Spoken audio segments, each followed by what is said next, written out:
ఆంధ్రప్రదేశ్ ప్రభుత్వంలో అంతా పవన్ కళ్యాణ్ ఇష్టమేనా? అసెంబ్లీకి అయినా కేబినెట్ సమావేశాలకు అయినా ఆయనకు ఇష్టమైతే వస్తారు, లేకపోతే లేదా? ఇటీవల వరకు జరిగిన ఆంధ్రప్రదేశ్ బడ్జెట్ సమావేశాలకు ఉప ముఖ్యమంత్రిగా ఉన్న పవన్ కళ్యాణ్ హాజరయ్యింది అతి తక్కువ రోజులే. అత్యంత కీలకమైన పంచాయతీరాజ్, గ్రామీణ అభివృద్ధి, అటవీ శాఖలు చూస్తున్న పవన్ కళ్యాణ్ సభకు హాజరు కాకపోవడంతో ఈ కీలక శాఖలకు సంబంధించిన ప్రశ్నలు కూడా వాయిదా వేయాల్సి వచ్చింది. అసెంబ్లీకి డుమ్మా కొట్టిన ఆయన పిఠాపురంలో జరిగిన జనసేన ఆవిర్భావ సభలో పాల్గొన్నారు. ఇటీవలే ఒక తమిళ మీడియా సంస్థకు ఇంటర్వ్యూ ఇచ్చారు. ముఖ్యమంత్రి చంద్రబాబు నాయుడు అధ్యక్షతన జరిగిన కలెక్టర్ సమావేశానికి కూడా ఉప ముఖ్యమంత్రి పవన్ కళ్యాణ్ డుమ్మా కొట్టారు.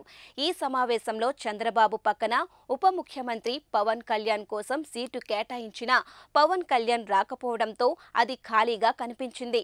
పవన్ కళ్యాణ్ రాకపోయినా ఆ సీటును అలాగే ఖాళీగా ఉంచి పక్క సీట్లో రెవెన్యూ శాఖ మంత్రి అనగాని సత్యప్రసాద్ కూర్చున్నారు. ఇతర మంత్రులతో పోలిస్తే ఉప ముఖ్యమంత్రిగా ఉన్న పవన్ కళ్యాణ్ సెక్రటేరియట్కు హాజరు అయ్యేది కూడా తక్కువే అని చెప్పవచ్చు.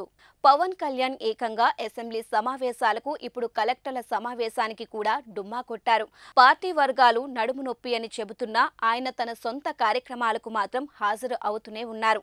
నిజంగా నడుము నొప్పి ఉన్న వ్యక్తి అయితే పిఠాపురం సభలో పవన్ కళ్యాణ్ అంతగా ఊగిపోయి మాట్లాడతారా అనే చర్చ కూడా సాగుతోంది.